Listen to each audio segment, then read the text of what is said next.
হওয়ার জন্য জবাব দে আগে, নইলে কিন্তু খবর খারাপ আছে। তাই তো নাকি?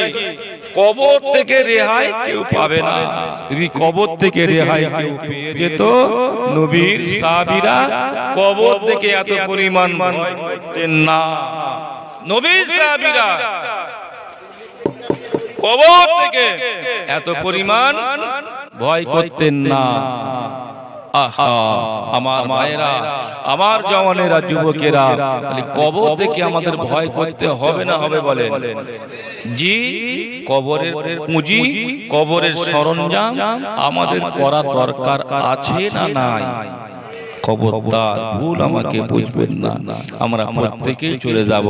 জি, কি হালতে যাব, কিভাবে যাব, সেই জন্য করে আল্লাহর কাছে দোয়া করবেন যে আল্লাহ মরণ তো হবে, মরে তো যাব, আল্লাহ আল্লাহ মরণের সময় কলেমা নসিব করবেন, আল্লাহ মরণের সময় আল্লাহ নামাজি হালতে মৃত্যু দেবেন, আল্লাহ সেজদা হালতে মৃত্যু দেবেন, আল্লাহ জুমা দিনে মৃত্যু দেবেন, আল্লাহ জুমা রাতে মৃত্যু দেবেন, আল্লাহ রমজান মাসে মৃত্যু দেবেন। আল্লাহ এই দোয়া করবেন, যদি আল্লাহ পাকের দরবারে দোয়াটা কবুল হয়ে যায়, নিশ্চিত আমি আপনি কবর থেকে নাজাত পেয়ে যাব। এই দোয়া করবেন, দুনিয়ায় কেউ থাকবে না, সবাই চলে যাবে বাবা। এই দুনিয়া আমার আপনার সাথী সঙ্গী হবে না। জি, এখন আল্লাহর ওলি যে ইন্তেকাল করেছেন, ফজরের নামাজ কয় রাকাত বলেন? 4 রাকাত। 2 রাকাত সুন্নাত, 2 রাকাত ফরজ। 2 রাকাত সুন্নাত আদায় করলেন, 2 রাকাত ফরজের নিয়ত করে দ্বিতীয় রাকাতে দ্বিতীয় সিজদাতে হুজুর আমার ইন্তেকাল করলেন। বলুন ইন্না লিল্লাহি ওয়া ইন্না ইলাইহি রাজিউন। হুজুরকে কোনো একটা জায়গায় দাফন করলেন। আহা, দাফন করার পরে দীর্ঘ 40 বছর পরে, 40 বছর পরে হুজুরকে এমন করে কবর থেকে কোনো একটা বিশেষ কারণে তোলা হলো। দেখতে পাওয়া গেল হুজুরের লাশ টাটকা, একদম সুস্থ সতেজ রয়েছেন। বলুন সুবহানাল্লাহ। জি, দীর্ঘ 40 বছর পরে কবর থেকে যখন তোলা হলো, হুজুরের লাশ পুরো সুস্থ সতেজ টাটকা রয়েছেন। আহা, তাহলে এই মানুষটা ভালো তো নাকি? বেশক আল্লাহর ওলি।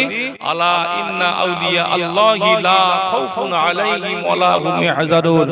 নিশ্চিত আল্লাহ পাকের যারা ওলি বান্দা হয়, মাহবুব বান্দা হয়, তারা তাদের দুনিয়ার কোনো ভয় ডর চিন্তা নাই। বলুন সুবহানাল্লাহ। আল্লাহ রাসূল বলেছেন, আলা ইন্না আউলিয়া আল্লাহি লা ইয়ামুত। যারা আল্লাহর ওলি আউলিয়া হন, তারা মরে যায় না, দুনিয়া থেকে পর্দা নিয়ে চলে যায়। লা ইয়ামুত, তারা মরে না, এখন দুনিয়া থেকে কেবল খালি পর্দা নিয়ে চলে যায়। আমরা অনেকে বলি মরে গেছে মানে শেষ হয়ে গিয়েছে। বাবা, আমরা এমন করে পিয়ারডাঙ্গা দরবার অনেকে যায় না, জানতো নাকি পিয়ারডাঙ্গা দরবার? কথা বলেন না, পিয়ারডাঙ্গা দরবার আল্লাহর ওলি দরবার, মোস্তফাপুর দরবার, মানে ওটা পূর্ব মেদিনীপুর পড়ে যাচ্ছে। পাঁশকুড়া প্রতাপপুর দরবার অনেকে যাইতো নাকি? ফুরফুরা শরীফে যাইতো নাকি? জি, কেন যায়? আমরা জানি আল্লাহর, তারা আল্লাহর ওলি ছিলেন, মাহবুব বান্দা ছিলেন। জি, তারা এমন করে মরেন না, দুনিয়ার মুখ থেকে পর্দা নিয়ে চলে গিয়েছেন। সেখানে যায় আমরা শিরক বিদআত কাজ করতে যাইনি, কেবল খালি যাই দোয়ার আশা নিয়ে, তাই তো নাকি? ওসিলা দিয়ে দোয়া চাই, আমরা এটা জানি। ওই জায়গাটা হলো আল্লাহর ওলিদের জায়গা, মাহবুব বান্দাদের জায়গা। ওই জায়গায় গিয়ে দোয়া করলে আমার আল্লাহ পাকের দরবারে দোয়াটা কবুল হয়ে যায়। সেই জন্য করে তো আমরা টাকা পয়সা খরচা করে অনেকে এমন করে সময় নষ্ট করে বছরে একবার আজমি শরীফে খাজা হুজুরের দরবারে যায় না? আপনারা অনেকে জানতো নাকি খাজা হুজুরের দরবারে আজমিরে কেন যায়? মাথায় কি, মাথায় কি ভূত ঢুকেছে না পাগলা কুকুরে কামড়েছে? কেন? প্রতি বছরে অনেকে খরচা করে, কষ্ট করে, সময় নষ্ট করে যায়। কেন? সে জায়গায় গিয়ে আমরা শিরক নয়, অন্যায় কাজ নয়, সে জায়গায় গিয়ে একটু দোয়া নিতে যায়, আশা রাখি যে আল্লাহর ওলি বান্দা খাজা সাহেব আল্লাহর মাহবুব বান্দা, তিনি নিশ্চিত আল্লাহ পাকের আল্লাহ পাকের প্রিয় বান্দা ছিলেন, ওই জায়গায় গিয়ে দোয়া করলেন আল্লাহ পাকের দরবারে দোয়া কবুল হয়ে যায়, এই আশা নিয়ে আমরা যাই, তাই তো নাকি? আমার ভাইরা, জওয়ানেরা, যুবকেরা, মুরব্বিয়ানগণেরা, ভুল আমাকে বুঝবেন না। এখন ঘাটাল থানা আর এদিকে কি আপনার দাসপুর থানা আছে, দাসপুর আছে। এখন ঘাটাল থানা বড়বাবু এই জায়গা থেকে ট্রান্সফার হয়ে গিয়েছে দাসপুর থানাতে। আচ্ছা বলেন, এই যে ট্রান্সফার হয়ে এই জায়গা তো আর নেই, ট্রান্সফার হয়ে ওই জায়গায় চলে গিয়েছে দাসপুরে, তাই বলে কি ঘাটালের এই বড়বাবু কি মারা গিয়েছে?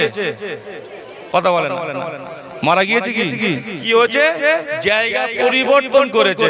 তা আল্লাহর ওলিরা তানারা মরেন না, দুনিয়াতে খালি কেবল পর্দা নিয়ে যান, জায়গা পরিবর্তন হয়ে চলে যান।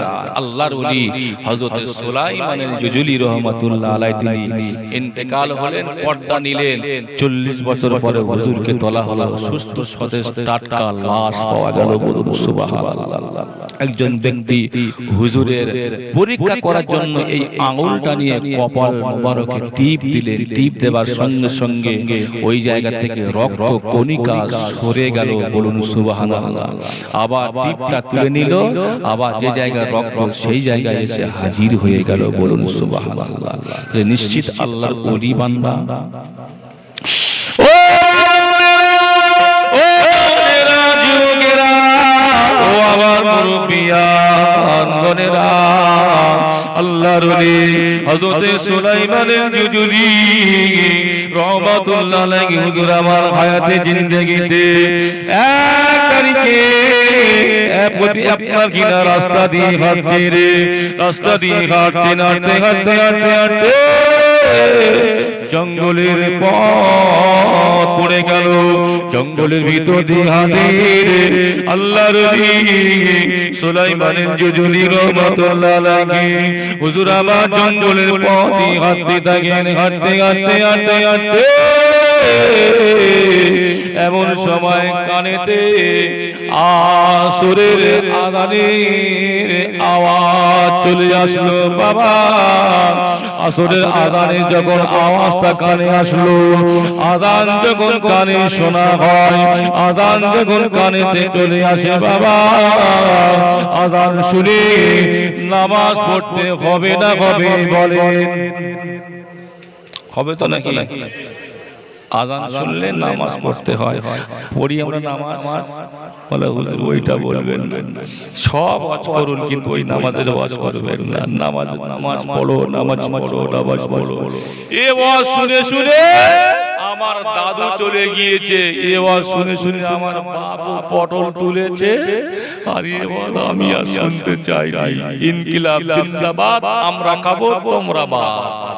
বিশাল আয়োজন, না খেয়ে মরণ। অতএব সব ওয়াজ করুন, এই নামাজের ওয়াজ আর করবেন না। বাবা যদি একটু নামাজের ওয়াজ করি তো অনেকে নাক মুখ ছিটকায়, হয়তো আপনারা নয়, আপনারা নামাজ কালাম পড়েন পড়েন ভালো। আপনারা যত সব গন্ডগোল আমাদের ওই সুন্দরবন এলাকা 24 পরগনা, নামাজের ওয়াজ করলে তো উঠে পালিয়ে যায়। বলে ওটা করা যাবে না, ওই কান ধরে উঠবস করা, মানে কানে হাত দিয়ে নিয়ত বাঁধতে হয় তো, বলে কান ধরে উঠবস করে, ওটা আমার দ্বারাই হবে না। আমি ঘন ঘন প্রতি সপ্তাহে ফুরফুরা যায়, পিয়ারডাঙ্গা যায়, এমন করে আপনার প্রতাপপুরে যায়। হাজী সাহেব হজ করতে গেলে দমদম এয়ারপোর্টেও তুলতে যায়, সব করি, কিন্তু ওই নামাজটা আমার দ্বারাই হবে না। আচ্ছা বলেন বাবা, নামাজ ছাড়া কোনো গতি আছে? নামাজ ছাড়া কোনো গতি আছে? বলে হুজুর বাবা এখন তো অনেক জায়গায় যাই তো দেখতে পাওয়া যায়, বহু জায়গায় বহু রকম পীরে পীরে সয়লা, পীর বহুত বেরিয়ে গিয়েছে। আসামে গিয়েছিলাম, আসামে গিয়ে দেখি বলে হুজুর এখানে একটা পীর বেরিয়েছে। কেমন পীর? বলছে পীরের মানে অনেক কোয়ালিটি আছে, লাল পীর, কালো পীর, দুম্বা পীর, সাদা পীর, অনেক রকমের পীর আছে। তা আমি একটু ওই নামাজের ওয়াজ করেছিলাম। বলে হুজুর আপনি এখানে নামাজের ওয়াজ করলেন, আমাদের ওই পীরটা বলছে, পীর সাহেব বলছে নামাজ পড়া লাগবে না, নামাজ পড়তে হবে না, কারণ বলছে নামাজ পড়তে তো আল্লাহ পাক কোরআন পাকে নিষেধ করেছেন। আচ্ছা বলুন, আমরা এখানে যারা যে কজন মানুষ বসে আছি, আমাদের কি মন্তব্য এটাই যে আল্লাহ পাক কোরআন পাকে নামাজ পড়তে নিষেধ করেছেন? হ্যাঁ, আমি বলছি হ্যাঁ, আল্লাহ পাক কোরআন পাকে নামাজ পড়তে নিষেধ করেছেন। জানেন আমার আল্লাহ পাক কোরআন পাকে বললেন, ওয়ালা তাকরাবা ওয়ালা তাকরাবা সালাতা ওয়া আনতুম সুকারা। হে আমার বান্দা বান্দীরা, তোরা এমন করে নামাজ পড়বি না, নামাজের ধারে কাছে যাবি না, যাবি না। কখন যাবি না? তোরা যখন নেশা অবস্থায় থাকবি, মদ্যপ অবস্থায় থাকবি, নেশা অবস্থায় থাকবি, সেই সময় তোরা নামাজের ধারে কাছে যাবি না, যাবি না। ভাই এমন করে ওই বিষয়টা বলছেন না, না, না। আল্লাহ পাক কোরআন পাকে বলেছেন নামাজ পড়তে নিষেধ করেছেন, নামাজ পড়া যাবে না, যাবে না, যাবে না। বলে হুজুর নামাজ পড়তে হবে না বলে ওই পীর সাহেবটা একটা কবিতা তৈরি করেছে। কি কবিতা? নামাজ পড়তে হবে না বলে কবিতা তৈরি করেছে। সব মুরিদদেরকে সব সামনে নিয়ে বসে আর কবিতা পাঠ করাচ্ছে। কি কবিতা জানে? বলে আসর হলো কুসুর কুসুর, মাগরিব হলো বসিয়া, এশা হলো খাইয়া দাইয়া, ফজর হলো সুইয়া। কি বলছে? আসর হলো কুসুর কুসুর, মাগরিব হলো বসিয়া, এশা হলো খাইয়া দাইয়া, ফজর হলো সুইয়া। জোহরের ওয়াক্ত পেয়েছি, এটা তোমার কাছে ক্ষমা চাইছি। আচ্ছা বলেন নামাজ আর আছে? বলেন না বাবা, নামাজ আছে আর? নামাজ আর নেই। এমন করে নামাজ আর নেই। নামাজ পাক উচ্চে পাক ঝিঙে পাক নামাজ পাক হয়ে গেল। ও জানেরা জানেরা যুবকেরা মুরব্বিয়ান গণেরা, নামাজ পড়তে হবে না বলে এমন করে কত রকমের বাহানা ধরে, বাহানা ধরে। বাবাজি আজকে আমরা নসিবওয়ালা তাকদীরওয়ালা এই মুসলিম পাড়ার জন যুবক ছেলেরা মিলে যে নবীর একটি মাহফিল কায়েম করেছেন, এই জলসা কায়েম করেছেন। এই জলসায় আসলে পরে বসলে পরে নবীর ভালোবাসা অন্তরে জন্মায়, নবীকে মহব্বত করা যায়, নবী মহব্বত করা যায়। নবীর মহব্বত অন্তরে থাকলে বাবা নবী নামাজ আদায় করেছেন, নবীর মতো আমরাও নামাজ আদায় করতে পারবো।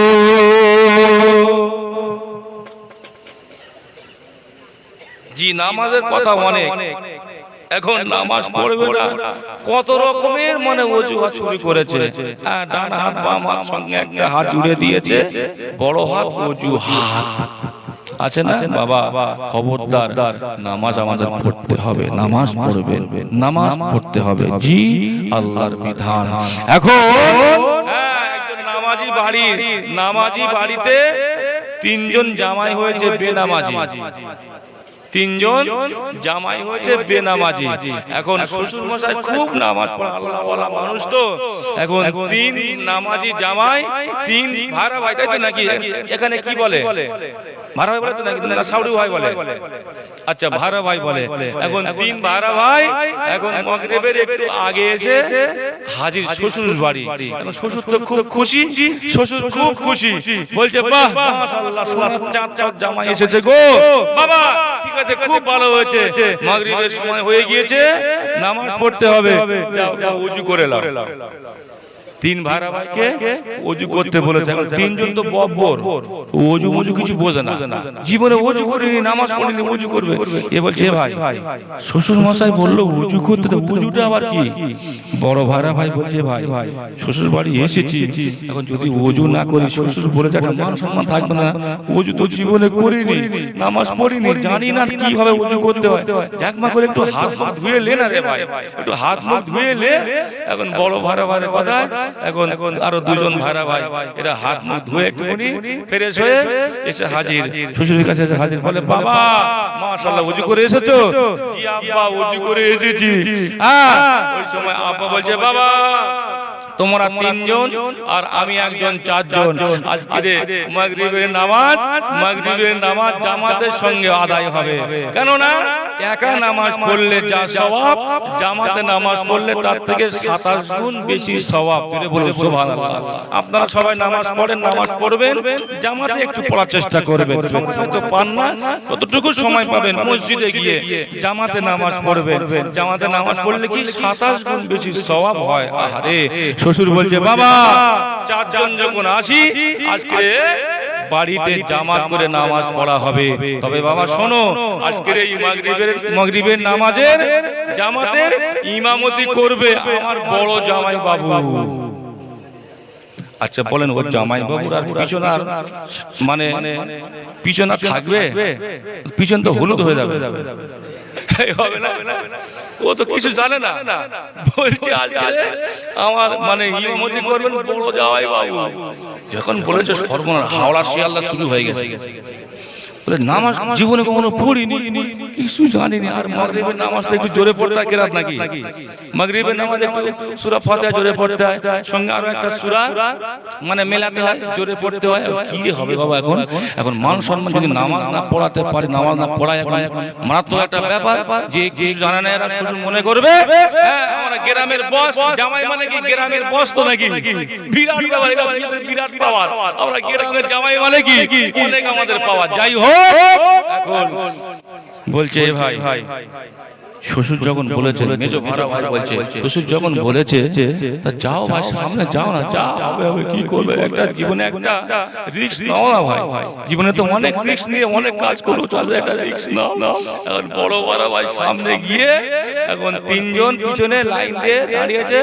এখন সামনে গিয়ে ইমামতির জায়গায় দাঁড়িয়ে নিয়ত বাঁধছে খুব জোরে, মানে মাইতে না, নিয়ত বাঁধতে গিয়ে আওয়াজটা খুব জোরে হয়েছে, আল্লাহু আকবার ঠেলে উঠে নিয়ত বেঁধে আর চুপ করেছে। আচ্ছা নিয়ত কি বলতে হয়?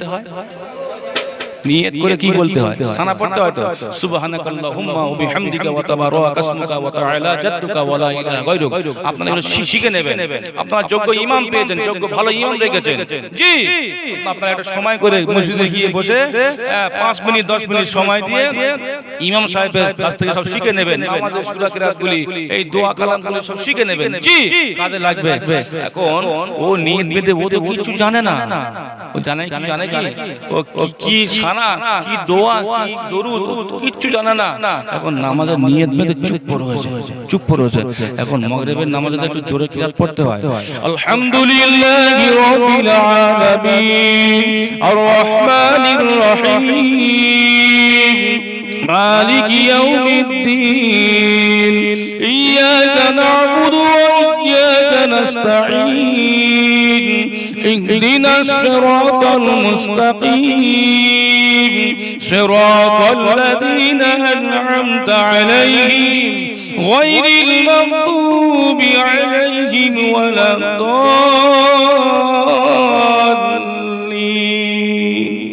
আমিন। এমন তো পড়তে হবে। ও কিছু জানে না, চুপ করে রয়েছে। আধা ঘন্টা পার হয়ে যাচ্ছে, কিচ্ছু বলে সব নিয়ত বেঁধে পিছনে সব নিয়ত চুপ করে রয়েছে। এখন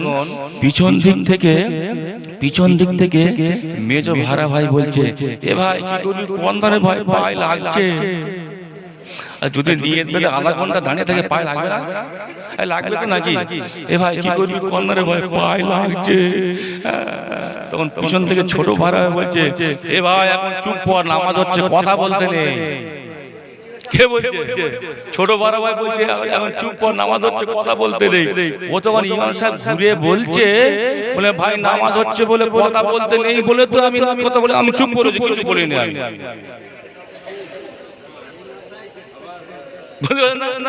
নামাজ হচ্ছে বলে কথা বলতে নেই বলে তো আমি নামাজে নিয়ত করে চুপ করে রয়েছি। আচ্ছা বলেন কত বড় বলেন দেখি, কত বড় ভক্সের মালে, কিচ্ছু জানে না বাবা।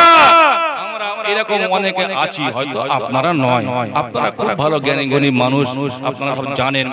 যদি না জানেন শিখে নেবেন। নামাজ আমাদের পড়তে হবে, নামাজ না পড়লে কোনো গতি নাই। আল্লাহ নবীর কাছে একজন ব্যক্তি গিয়ে হাজির হলেন। ইয়া রাসূলুল্লাহ ইয়া হাবিবাল্লাহ হুজুর বেয়াদবি মাফ করুন ইন্নী আসাবতু আদান ফাকিম ফিয়া কিতাবাল্লাহ আমি একটা বড় গুনাহ করে ফেলেছি অন্যায় করে ফেলেছি ফাকিম ফিয়া কিতাবাল্লাহ আল্লাহ পাকের কিতাব থেকে আমাকে ফয়সালা দি আল্লাহ নবী কিছু বললেন না আল্লাহ নবী চুমকি মেরে বসে আছেন এমন সময়তে মসজিদে নববীর মসজিদ হযরত বেলাল রাদিয়াল্লাহু আনহু এমন করে আযান দিলেন হাইয়া আলাস সালাহ নামাজের জন্য এসো হাইয়া আলাস সালাহ ভালাই জন্য এসো এই আযান যখন সবাই শুনলো মদিনার সাহাবীরা দৌড়ে দৌড়ে দৌড়ে দৌড়ে মসজিদে নববীতে হাজির হয়ে গেল আল্লাহ নবী এমন করে টু টু টু করে গেটে গেটে মসজিদে নববী শরীফের ইমামতি জায়গায় দাঁড়িয়ে পড়লেন হুজুর আমার ইমামতিটা আদায় করলেন ইমামতি আদায় করে নিয়ে নামাজ ছেড়ে দিয়ে নামাজ থেকে ফারেক হয়ে আল্লাহ নবী এমন করে পিছনে চলে আসছেন নেমে আসছেন ওই সময়তে আল্লাহ নবীকে যিনি প্রশ্ন করেছিলেন সওয়াল করেছিলেন ওই ব্যক্তিটা গিয়ে নবীকে ঘেরাও করলেন ইয়া রাসূলুল্লাহ ইয়া হাবিবাল্লাহ হুজুর বেয়াদবি মাফ করুন নামাজের পূর্বে আমি আপনাকে সওয়াল করেছিলাম নামাজের পূর্বে আমি আপনাকে প্রশ্ন করেছিলাম ইন্নী আসাবতু আদানা ফাকিম ফিয়া কিতাবাল্লাহ ইয়া রাসূলুল্লাহ ইয়া হাবিবাল্লাহ হুজুর আমি একটা বড় গুনাহ করে ফেলেছি আল্লাহর কিতাব থেকে আমাকে ফয়সালা দিন যদি আপনি আমাকে ফয়সালা না দিন আমি আযাবে জাহান্নামে চলে যাব আযাবে জাহান্নামের আগুন আমি সইতে পারবো না আল্লাহ নবী বলতে লাগলেন ও ওয়ালা ব্যক্তি ইন্নী আসাবতু আদান তুমি যে গুনাহ করে ফেলেছো ও আমার সাহাবী গুনাহগার ওয়ালা সাহাবী তুমি কি আমাদের সঙ্গে নামাজ আদায় করোনি ক্বালা লাইসা কদ সাল্লাইতা বানা তুমি কি আমাদের সঙ্গে নামাজ আদায় করোনি ওই ব্যক্তিটা বলেছিলেন ক্বালা নাআম ইয়া রাসূলুল্লাহ হাবিবাল্লাহ হুজুর আমি নামাজ আদায় করে নিয়েছি আল্লাহ নবী বললেন ক্বালা ফাইন্নাল্লাহা কদ গফারা লাকা যামবাকা ওয়া আদাকা যাও তুমি চলে যাও তুমি যে অন্যায় করেছো তুমি যে পাপ করেছো তুমি যে গুনাহ করে নিয়েছো তুমি যে তারপরে নামাজ আদায় করে নিয়েছো এই নামাজের বিনিময়ে আমার আল্লাহ পাক তোমার জীবনের গুনাহগুলো মাফ করে দিয়েছে সেই নামাজ এখন আছে না নাই সেই নামাজ কিন্তু আমরা পড়ি না বাবা পড়বেন এই নামাজ এত সহজে আমার কাছে আছে দোকান করে ব্যবসা করে বিজনেস করে চাকরি করে অসুবিধা নাই কোন জায়গায় অসুবিধা নাই সময় একটু বার করে নেন একটু সময় বার করে নেন বাবা জি লক্ষ কোটি টাকার কাজ করছি সব কাজ কমপ্লিট এমন করে আর একটা পয়েন্ট মারলেই কাজটা শেষ হয়ে যাবে এখন ভিতর থেকে বলছে ইনকিলাব জিন্দাবাদ আবার বার করতেই হবে কে বলছে ভিতর থেকে মিস্টার কে তাবারক বলছে বলে পায়খানা আলী বলছে আমার বার করতে হবে এখন বলেন এই একটা পয়েন্ট মারবেন কোটি টাকার কাজ হচ্ছে একটা পয়েন্ট মারলেই কাজ শেষ এখন পয়েন্ট মারবেন না একে খালাস করবেন আগে